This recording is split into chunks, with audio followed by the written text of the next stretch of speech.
It's exciting now. It's pretty exciting. And when I say now, I mean right now. I mean in the last 6 weeks, I've seen things start to change significantly.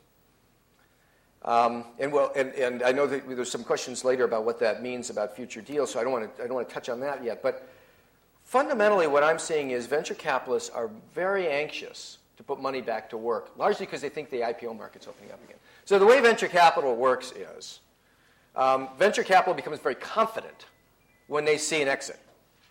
And when they don't see an exit, they tend to be pretty conservative.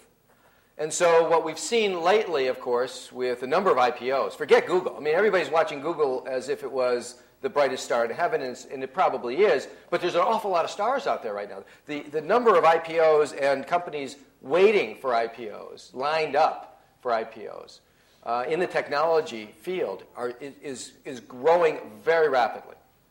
And so there's a confidence, and there's a lot of money on the sidelines in the venture capital business. There's what's called an overhang, which means that the limited partners, the institutions and individuals, have committed large sums of money to these venture capital funds that still has to be reeled in. You know, there's a chit on the table. Venture capitalist calls you up and says, actually sends you a fax and say, write the check. And there's a whole bunch of faxes yet to be sent and checks to be received. So there's this overhang of capital. There is an opening of liquidity in the markets, which is creating some confidence. And there's excitement about a whole range of what I'd call sort of first-tier technologies. What we saw in the late 90s with the internet was a step function change in technologies. And step functions happen very seldom. They happened with the PC. They happened with new media, CD-ROM, et cetera, in the early 90s. They happened with the internet. To some extent, they've happened now with wireless. Those step functions happened, and you can almost chart it. Every time there's a step function change in technology base, it becomes a speculative environment because people just start speculating about what's the potential. And you'll see markets sort of begin to get ahead of themselves.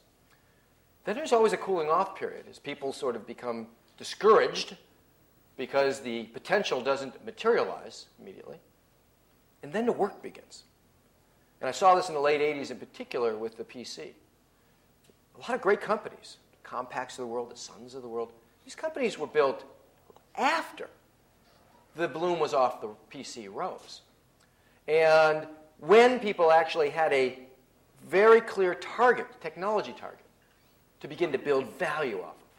And so what we're seeing right now is the internet is that platform, wireless the next level. And that's now a very well-known, understandable technology platform. It's very well honed. It's changing, but it's changing incrementally. So now you see the industrious startups begin to build value off of them.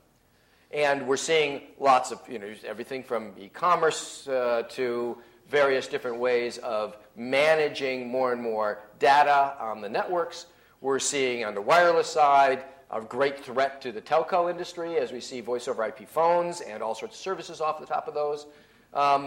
And we're seeing lots of interesting things in places like energy. And you might say, well, what about energy? Why would energy pertain? All this stuff, batteries are critical to how all this stuff works. We're going to make things smaller and mobile, and we're going to make them multifunctional. We're going to put cameras in phones. Then we better figure out how to increase the power. And so we're seeing it in power. We're seeing it in batteries, in power. We're seeing it in various forms of network and networking using more and more data. We're seeing it in wireless with both a threat to phones, and the phone industry, as well as an integration into media. We're seeing a lot of value get created. So it's an exciting, really exciting time.